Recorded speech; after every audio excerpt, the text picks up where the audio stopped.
Yay. Well, hello, welcome everyone to Legal Insights DEI for Real. And we are your presenters. Um, I'm Chris Jones, and with me is Nancy Schick. I am one of the co-founders and current CEO of Spectra Diversity. And what we have, our claim to fame is that we are the only diversity and inclusion assessment that measures both the individual and the organization at the same time. So, Nancy, go ahead. Yeah, I love that you do the kind of bottom up and top down because that's something that we definitely talked a lot about in conflict resolution and handling some of the big issues. So what does that mean? It means I am a New York employment attorney and global workplace mediator, and where I did a lot of that top down, bottom up conflict resolution was at the United Nations. So I've been in this conversation for a long time, looking to create peace through workplaces. And so my goal is to keep employers and employees out of court. Okay. And today, um, we are going to reassure you, and let's start out with our 2025 recap.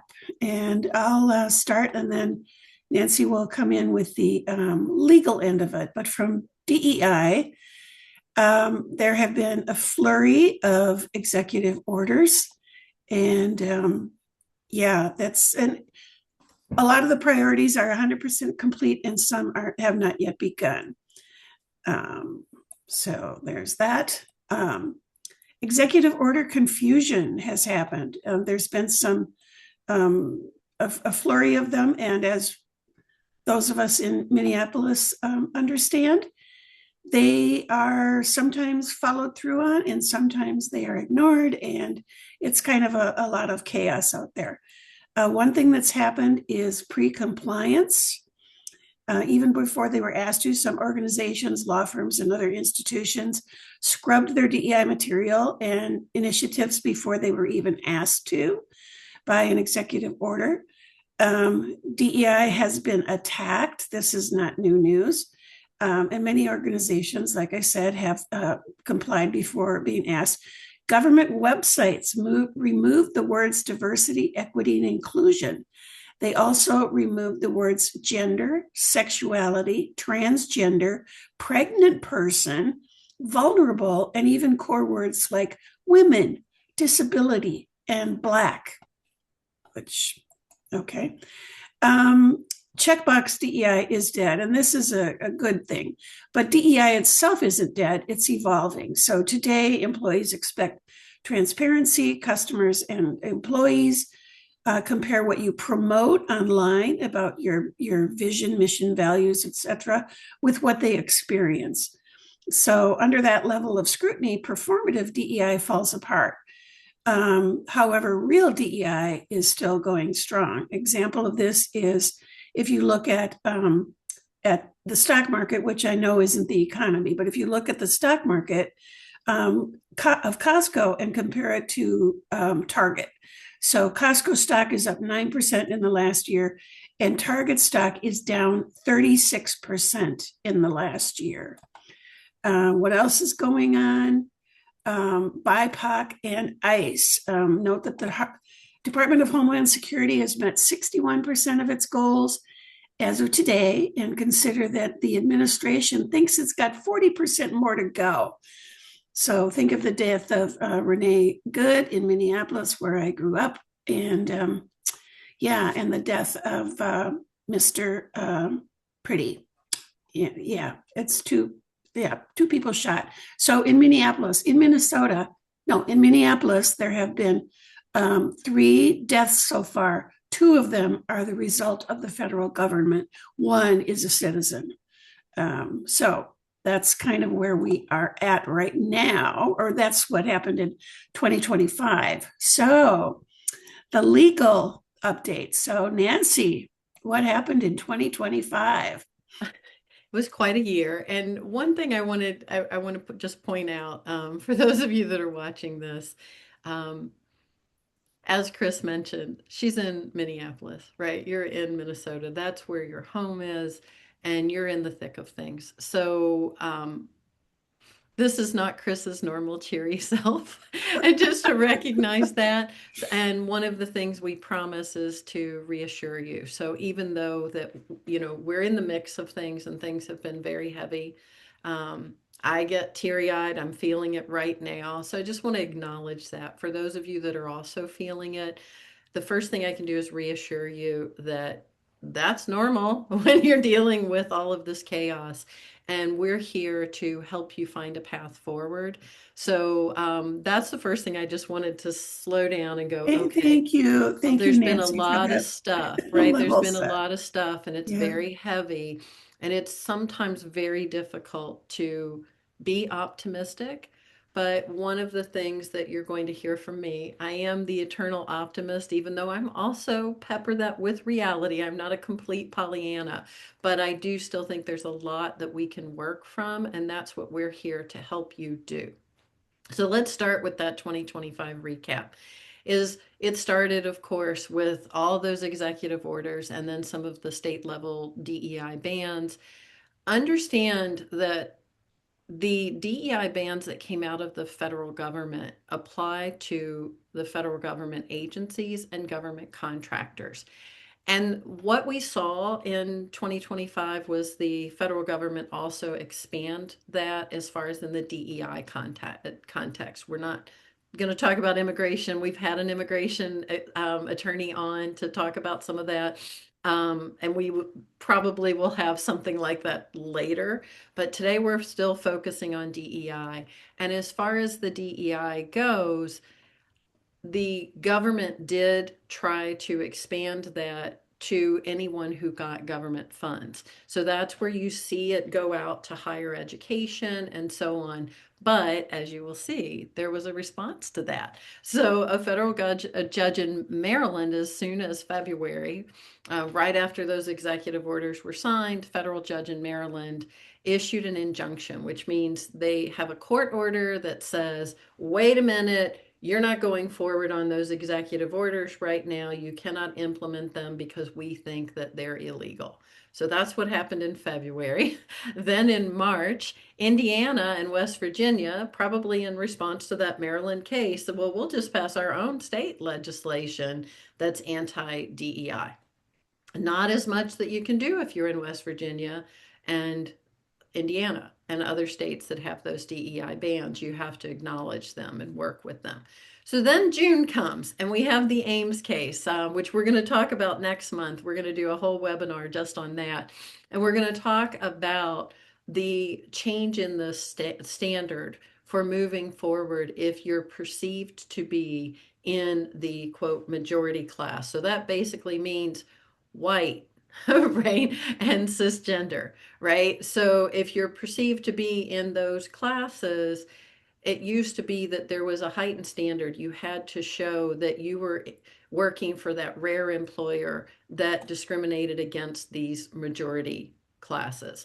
And now, because of Ames, they said, well, wait a minute, the law should apply equally to everyone. So, in some ways, I get that it's very scary. And then there's the EEOC video that we'll talk about that came out. But ultimately, what they're saying is we're just changing the standard.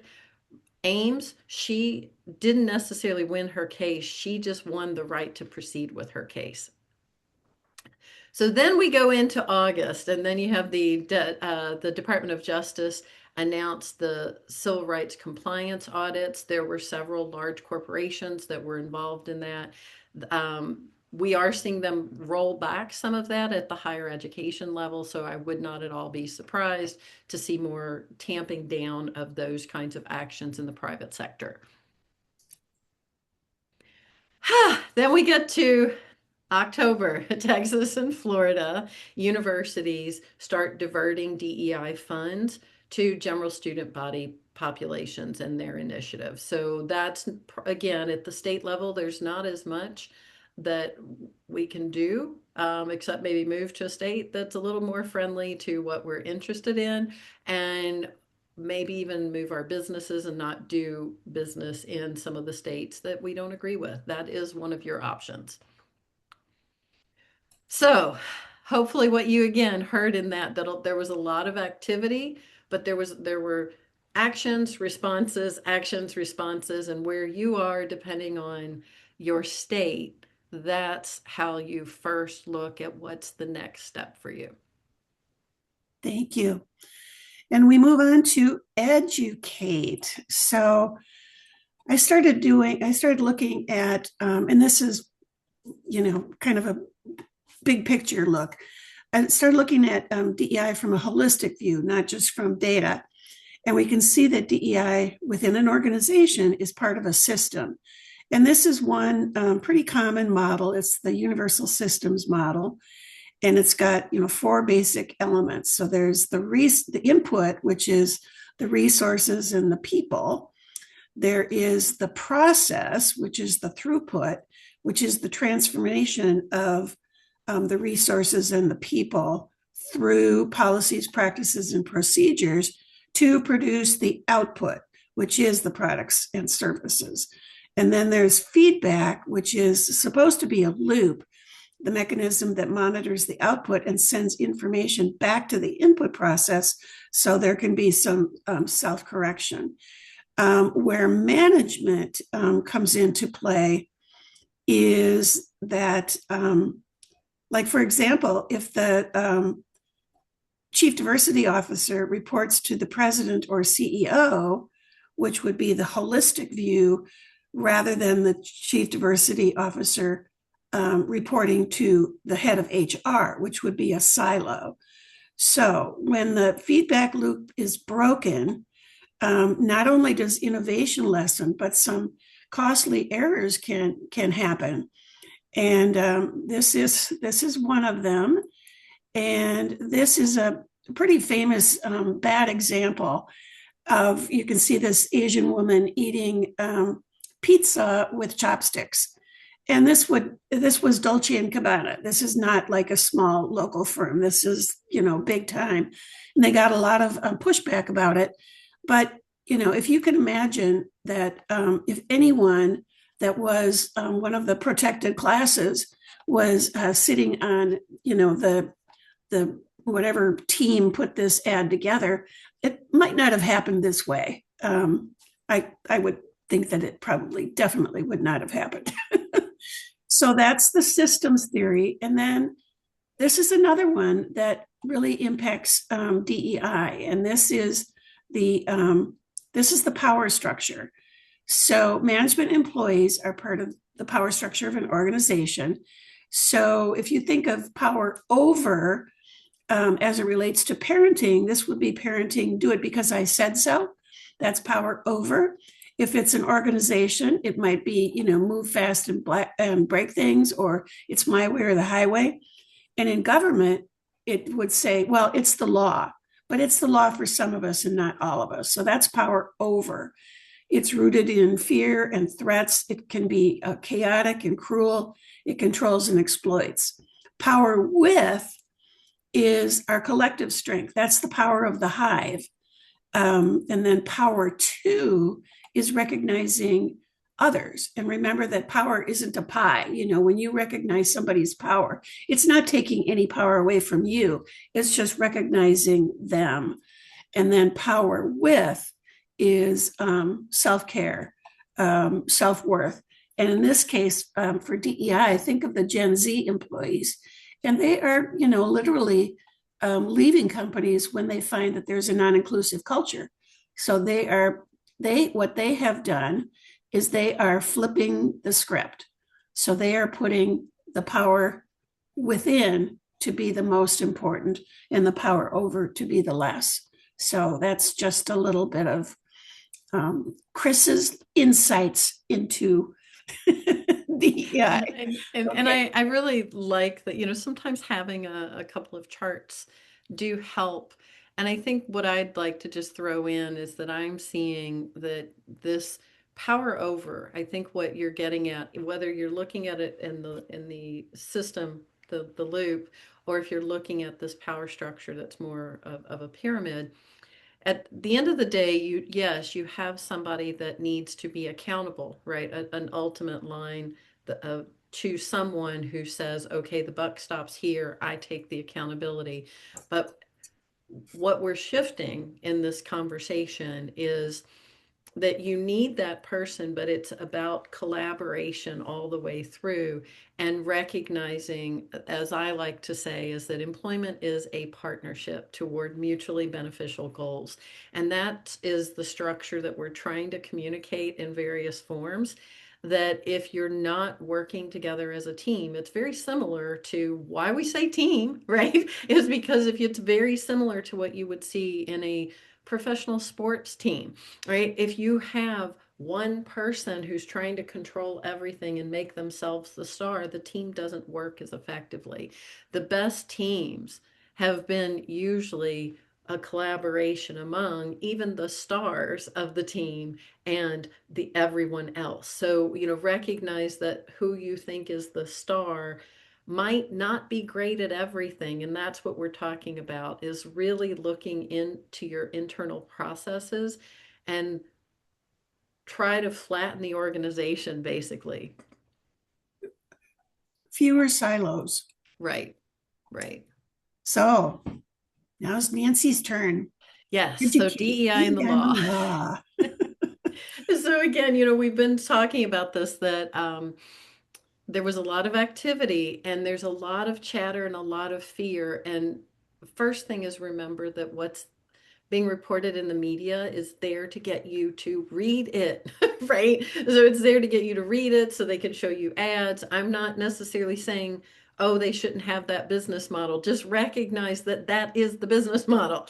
So a lot of what we're hearing stokes the fear and the division. So what I'm trying to do is get you all to pull back and take a look at what's really going on.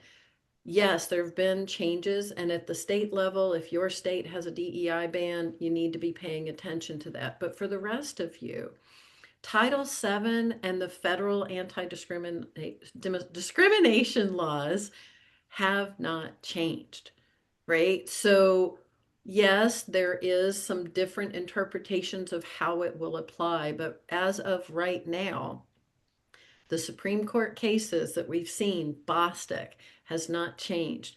Obergefell has not changed, right? So we still have a lot of these protections. We haven't gone back and changed the Constitution, right? None of that has occurred. So recognize that for you, if you're not in a state with a state ban, or you're not a government agency or doing business with a government agency, you might be able to continue to proceed. I recommend you talk to your legal counsel about your DEI policies and initiatives, because you still want to maybe reform them so that they don't attract scrutiny, they don't attract an audit, and still achieve what you want. So what it's very nuanced, but you can still proceed.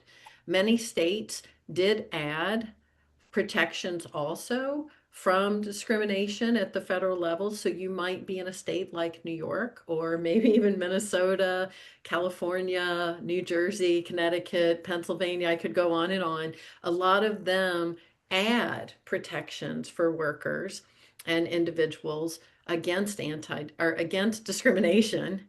And so even if the federal law might be a little uneasy for you right now, you might still be able to pursue a case in your state court, or maybe even if you're in a large metropolitan area, in your city, which is why I said some cities and localities also have their own non-discrimination laws. So in a lot of places, you still have many options to assert your rights. And the EEOC, let's go back to that video. So the EEOC in December, if you didn't see it, there was a video that was sent out that basically encouraged white men to file discrimination claims if they feel like they were discriminated against based on their race or their gender, right? So that was unusual. I have some strong opinions about how that was done, and both from a stylistic standpoint and a content standpoint, but it's out there. It caused a lot of ruckus. However, the EOC even though they're targeting a certain community and encouraging them, did not change the law. Again, Title VII is still the same. The Ames case said you can proceed with your case. You have an opportunity to be heard. You're going to have the same opportunity as everyone else to be heard, but you still have to prove your case. So don't be quite so concerned. Always good to keep your eyes open. I love that you're doing that, but also pay attention to the nuances of the process because the EEOC rarely took on individual claims, even before that video went out, even before the Ames case, and so on. Usually, what happens is you get a right to sue letter, and then you take it to either your state court or the federal district court in your state. So it just depends. And then again, you might also have the option to go to your city administrative agency to pursue your discrimination case. So take a deep breath and recognize that you still have a lot of options, despite what I was recently quoted in Business Insider as saying, the shock and awe, smoke and mirrors tactics that you're seeing everywhere. So if you're not sure, for those of you that might be on the plaintiff side, most plaintiffs' attorneys will do a free consultation with you, and a lot of them will represent you if you have a case on contingency, meaning that you don't have to pay anything up front. Now, if you're on the employment side or on the employer side, right, you're managing a business, listen to that as, oh, I still have to comply with the law. So even though there's a DEI ban potentially and a lot of backlash, I need to learn how to make sure my employees are trained not to violate the discrimination laws because they have not changed. Thank you. On to activate, and this is where our predictions come in.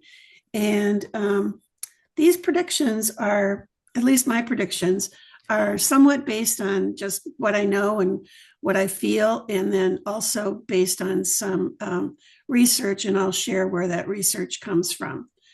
So, prediction number one, I think that 2026 is going to be a year for organizations to reconnect to their organizational values and connect those values to DEI. So it's not performative checkbox stuff, but inclusive leadership. And that leadership creates belonging that leads to innovation and decreases employee churn. That's one. I also think that employee resource groups are going to they're going to continue to play an important role if we're looking at the organization holistically. They will increase in number, I believe, and in types and power, and that is the power with, not the power over. I think that youth is going to continue to drive inclusion. A younger, more diverse generation would rather walk away than stay in cultures that only tolerate them. Inclusion is going to also, customers and investors who pay attention to you as a leader, also how you treat people, not just what you sell, and also global competition, where some companies that innovate fastest are the ones that actually use the full range of their talent. Another thing that I think that is going to happen, oops, my phone just rang, is economic rage. The impact of inflation and tariffs on income and salaries, the income inequality that is massive, like the 1920s. I think that boycotts and strikes over wages and conditions are going to go up. The equity part, the E of DEI, continues to be sort of extreme. Equity lives inside the system, so it's how an organization promotes, evaluates, pays, and shares opportunity, and it moves people from fixing. So this, I think, organizations will move from trying to fix people to trying to fix policies, practices, and procedures. So yeah, that's what I think. Okay, so other predictions. Now this comes from these predictions, this is Project 2025. And this is where they, right now, this is where they think they are. So these are the ones that are at the bottom of the list. So Department of Homeland Security, they think is 61% done. So they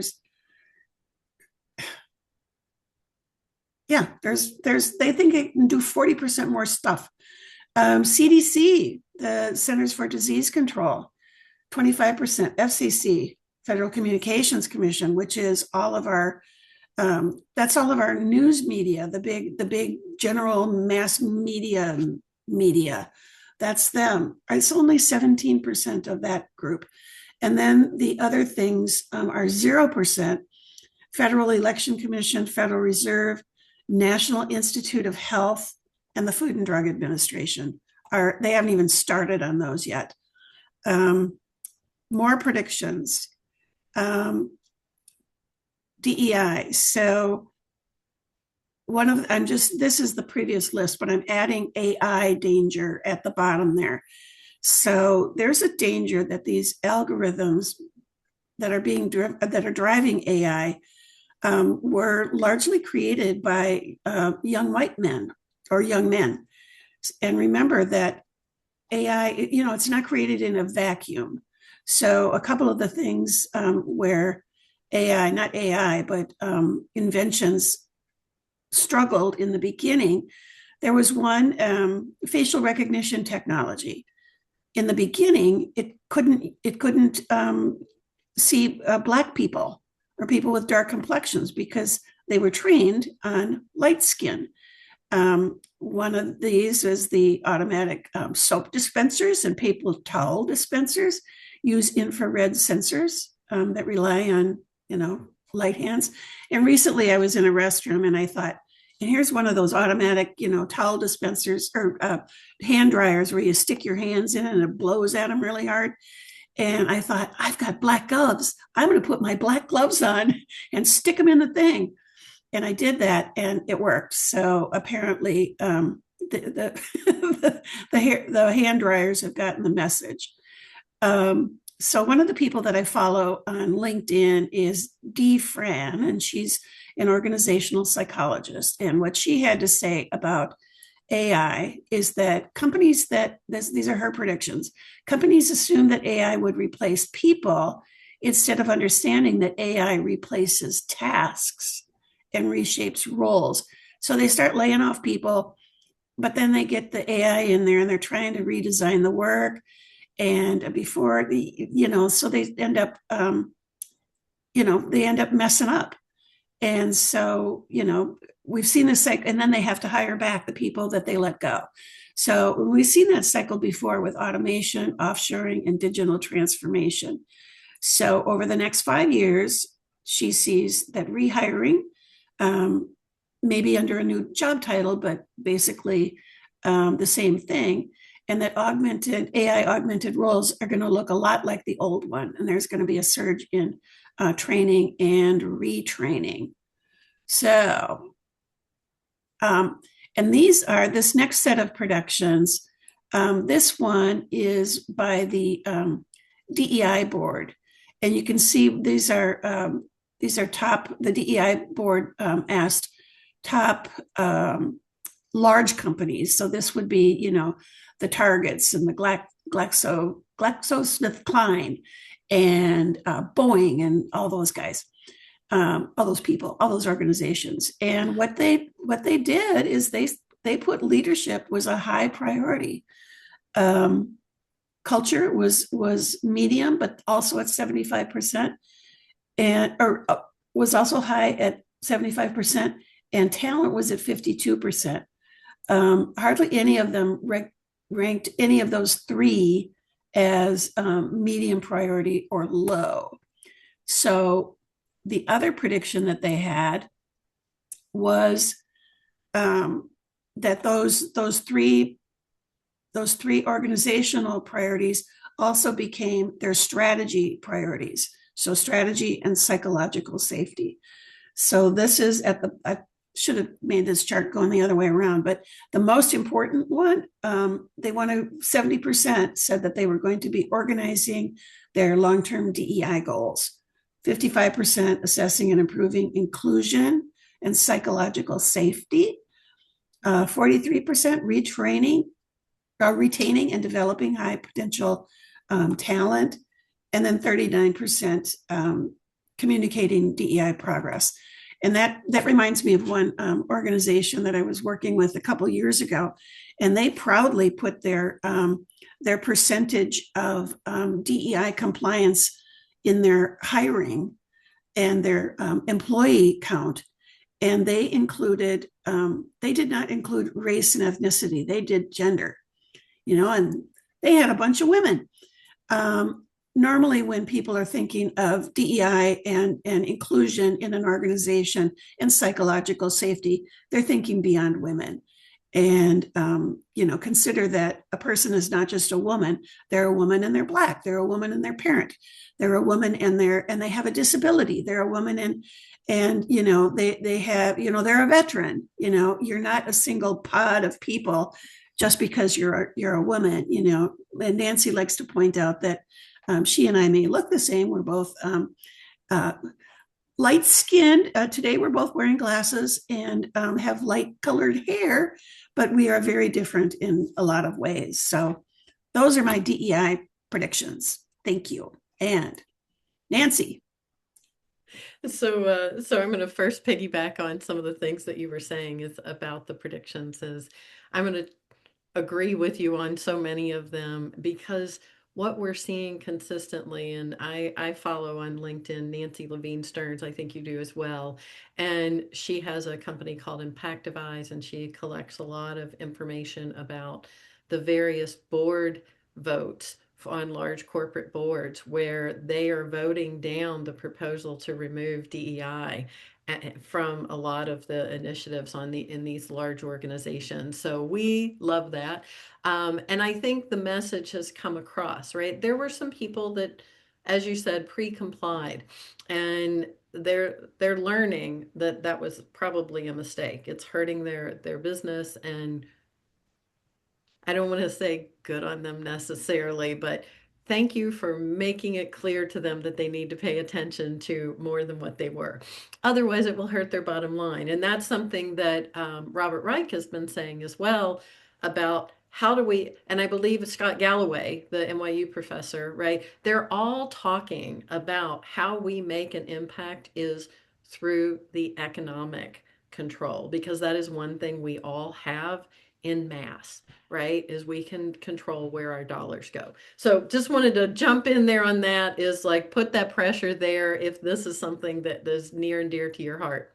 So as far as my predictions, employers are going to continue to learn to mitigate discrimination risks without attracting DOJ audits. So that's what I'm talking about with their voting down the anti-DEI initiatives at the board level, which means they're saying we're holding firm on our DEI, but we also now have to look at how do we make sure that it's one, not illegal, right? So you need to make sure that it's not excluding anyone, because that's the first red flag. And then, is it divisive? So if your DEI programming is pointing the fingers at anyone or excluding them and treating any large group, right, making these broad generalizations, those are the things I want you to look at first. And that's what employers are going to continue to do, is look for how do we treat our employees better, more equitably, more equally, and include everyone in opportunity. And some of the ways that you do that is also by consistently applying the rules that you have, right? Which means you have to evaluate the rules that you have. Those with great power, financial resources, and other leverage, unfortunately, are going to continue to fight back against some of the companies that are doing things that they don't like, whether it be that they got rid of a DEI program or they have held firm on it. You're going to continue to see exercises of power. Unfortunately, I think there's going to be a lot of struggle still this year, but what we're seeing is it change form, right? So we're seeing that we're trying new tactics and everyone's coming to it from different angles. We recognize that protesting, changing policy, etc., none of that makes a difference if you're not willing to stay in there and consistently do what you are committed to. Lean businesses are still recovering, so this is going to be an ongoing challenge for them, unfortunately, is all those recent setbacks. They're now having to deal with some of the other issues, such as how do I make sure that I'm in compliance with these DEI initiatives, the DEI bans, DEI language? How do I make sure I'm complying with the law and the anti-discrimination law? And how do I navigate this world of deregulation? Because it used to be that we would have pretty set standards at the regulatory level, and as long as you followed them, you could use that as your defense. Without those regulations, it's kind of the Wild West in business again. And then workers are going to, what I'm predicting, unfortunately, is workers are going to have to take undesirable jobs or stay in them. There's a new term, I believe, that's called resentful staying, right? And so that's the new iteration of quiet quitting, is you have people who are staying in jobs because they're afraid of what's going to happen with AI. And so they're staying, but that doesn't mean that they're happy and that they won't sabotage your business. So, another incentive for learning where the inequities are in your business and balancing them, treating your people well, because the people that are staying might not be staying because they're committed to you. They just don't feel like they have a choice. I have a short little story to add to that from the Czech Republic. I was on a biking tour, and our guide said that he had unfortunately served when the Czech Republic was part of the Soviet Union, because they all had to serve. And he said, but all the Czechs, they were actively trying to sabotage things. You know, they'd leave out a screw, they put the wrong size bolt on a thing. You know, they were just, and imagine if that was your employees. You know, imagine if your employees were so unhappy with you that they're, just doing little things just to, screw things up, you know? And you have to consider that also, that lack of engagement can cause severe harm. Imagine if those are people that are putting together on an assembly line a car or an airplane. You could cause severe harm. So it's Oh, much yeah. better for you from a risk management standpoint to develop these partnership style relationships where you're all on the same team pursuing similar or at least compatible goals. The other, and this is one I love to talk about. That's why we'll have another webinar later just on the technology and AI. But AI is not going to provide effective replacement for all human workers. Sorry, you may not want to deal with. I'm really not sorry. Okay, but for those of you who are thinking, I'm tired of managing employees, so I'm just gonna have bots do everything. You've already heard Chris say that they're rehiring employees because they're realizing that, as is always the case, if you're an early adopter and you don't have a very careful, strategically laid out plan for how you're going to implement AI, you're going to learn very quickly that it's not as good as you think. It's not magical. It requires human oversight. So jobs may change, but you're still going to need humans. Thank you. So the lead portion, and this is sort of a to-do list. So first of all, and this, boy, I've been hearing this one lately. Take care of yourself. I mean, in Minneapolis, we're all checking in with each other, and sometimes you need to just take a break. And I made a new rule for myself. In the morning, I don't doom scroll. I get my coffee and I go right to my desk and start doing work. Um, because the doom scroll can just turn you off for the whole day. So take care of yourself and get enough sleep. Another one is to find your buddies. You know, these are people at work and in real life where you can talk things over with them. Sort of friendly therapy that doesn't cost anything. So find your buddies, find your like-minded people, and just do a hangout maybe. Um, this one, be a proactive rather than a reactive media consumer. Yeah. Um, I just don't even know what more to say about that. Do you have anything, Nancy? Yeah, I think you hit on something big about recognizing that many studies will tell you the worst thing you can do is pick up your phone and read the news before you go to bed. And that was even when people were consuming the news on television. Don't make that the way that you end your day and start your day. Your brain absorbs all of that, and it doesn't process things as effectively as you might want it to. So when you're taking care of yourself, your brain functions better, your body functions better, and those play together. So that with not just the media consumer, but it's also recognizing that, again, like as a consumer of anything, part of the reason that a lot of these large corporations that, for example, we're at Davos and they're making all of these policies and influencing so much that goes on in the world, one way that we wrangle some of that back in is to not just keep giving them our money, right? So think carefully about how you're consuming not just media, but how you're consuming generally. And also, when you're talking about finding your buddies, finding people that are like minded, that's great. But what we want you maybe listening a little bit higher for in that conversation is not just people that are your echo chamber, but who have similar values. So it's great that you might have people that are out there that have strong opinions about whatever you want to go protest. That's good. That's wonderful, but you also need to make sure that you have people that have your back if something goes wrong and who will challenge you to think through what you're consuming, how you're processing information. That's part of what you and I do, Chris, together, and it's part of what we're trying to do for you with this series is we want you slowing down and taking strategic action because so much that's going on around us is designed to get us upset because when we're upset and our emotions are high, we often will make mistakes.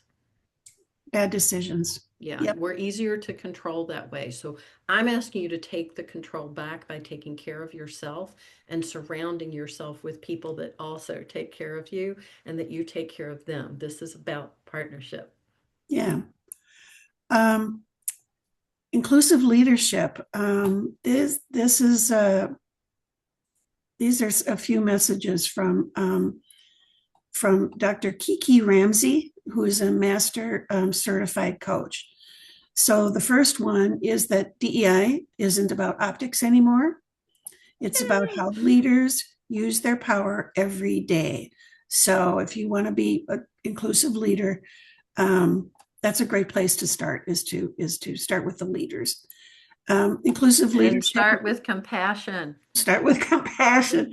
You know, I just read something, or maybe it was a video. I don't know where I got it, but it was how many leaders don't even when they pass someone in the hall, they don't even say good morning, you know, or they say, how are you, and they,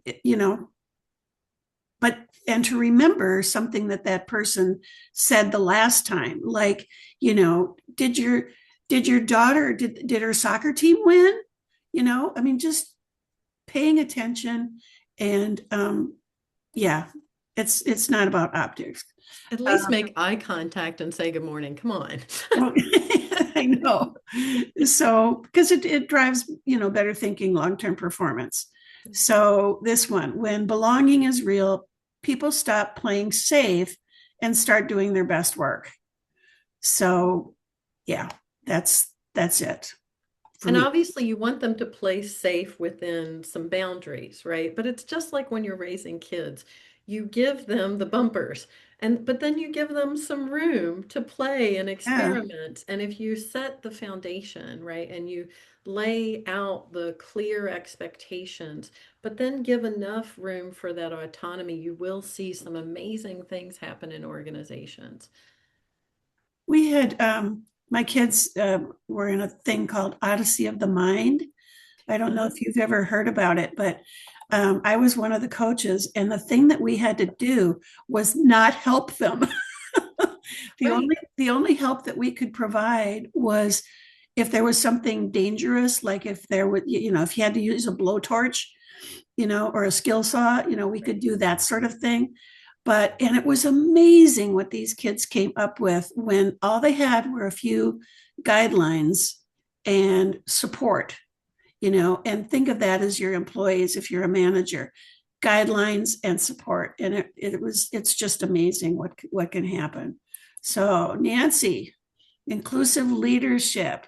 All right. From a legal perspective on inclusive leadership, again, if you're excluding anyone because of their membership in a protected category, whether you perceive that they're in it or they're actually in it, right, then you're probably breaking the law. So what we're saying is we want you focusing on someone's skills and abilities. I go back to that ADA standard all the time of can they perform the essential functions of the job? And when you're evaluating their work, you're evaluating whether or not they're performing the work, not whether or not you like them, whether you like the way they wear their hair, or if they gained weight or lost weight or had a baby or got a divorce. None of that matters. Can they do the job? And are they doing it? And so your evaluation should be very zeroed in on that. All right, so then same thing when you're doing an investigation of maybe a discrimination, sexual harassment claim. We see abusive conduct types of complaints in workplaces. You want to make sure what we're talking about with aims, you get to control a little bit of it, right? But ultimately, what we're saying is apply the same standards to everyone. Otherwise, you're not being inclusive. You are probably discriminating. It might not even be unlawful discrimination, but I can tell you it's going to affect your culture, even if it's not unlawful discrimination. So it's just better and actually easier to apply the same standard to everyone. Absolutely. And then one of the big ones that I see this all the time, the gossip, bullying, and other misconduct, when you're not dealing with it because you don't know how, that's usually what happens. It's not that people don't want to deal with it, they feel incompetent. But the moment you let that continue or participate in it, you've just asked for a lawsuit. And we don't want Don't those. ask for lawsuits. No. You're hearing that from a lawyer. Yes. Yeah, and that takes us right into don't go it alone. Get expert advice when you need it. It's okay. No one expects you to know everything. And of course, the first time that you are addressing a situation like gossip or bullying or or I'm sorry, discrimination, sexual harassment, any of those highly emotional, difficult cases, of course you're going to feel like you don't know what you're doing. And you might not. So get the guidance and do it very carefully. Thank you. We've got a few legal and DEI resources. I just want to point out that overall, the progress, and there's a project tracker, um, they're at 48%. So yeah, they're not even close yet. And here are our upcoming topics. February is post Ames compliance audit, no higher. You can read the the list yourself, but one thing that we're doing new this year is we are inviting more um, subject matter experts on different topics. So we've got one lined up for February. I think we've got one for March, and we will get the others as time progresses. So thank you. We hope to see you next time. And stop share. There. Oh, there I am. We did it. Look at us. Sorry, sorry, I'm so wound up and I know I didn't come into the room like as my best, but we pulled it off. We So did. We did. so Okay. I have to bounce, but I will be in touch because I need to go over and get in my other Zoom room. Okay.